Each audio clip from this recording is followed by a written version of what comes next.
Hello everyone, welcome to my mini blog. তো অনেক দিন তো কেনা হয়েছে গাড়িটা, সেইভাবে তো পুজো দেওয়া হয়নি, 10 দিন হয়ে গেল। তো আমাদের প্ল্যান ছিল যে অক্ষয় তৃতীয়ার দিনই আমরা গাড়িটা পুজো দেবো। তো সেই কারণে জন্য দেখো চলে এসেছি মন্দিরে।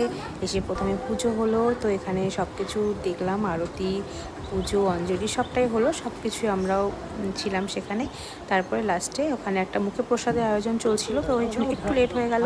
তো এখন যে গাড়ি পুজোর জন্য রেডি হয়ে গেছে, এখন গাড়ি পুজো হবে। তো অনেকদিন ধরেই ভাবছিলাম যে দেবো দেবো করে, তো ফাইনালি সেই দিনটা চলেও আসলো, আর গাড়ি পুজো দেওয়া হয়েও গেল। আর সবথেকে বড় কথা, তোমার দাদাভাই কিছুদিন পর একটা জায়গায় ঘুরতে যাবে, তো সেই কারণেই আর কি। আর নতুন গাড়ি কিনলে তো সেটা পুজো দিতেই হয়, তোমরা তো সবাই জানো। সব হয়ে গেছিল, কিন্তু ও যা অবস্থা আমাদের মধ্যে একদম নতুন গাড়িটা আছে, 3টে হবে না, ওই জায়গা রিস্ক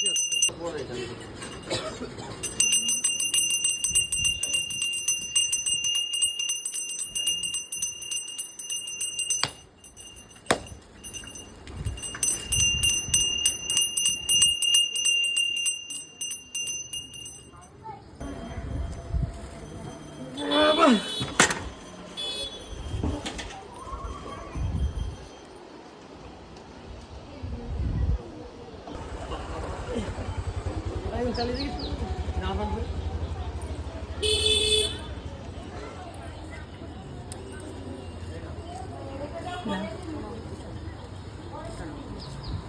সেটা তো সেটা স্যার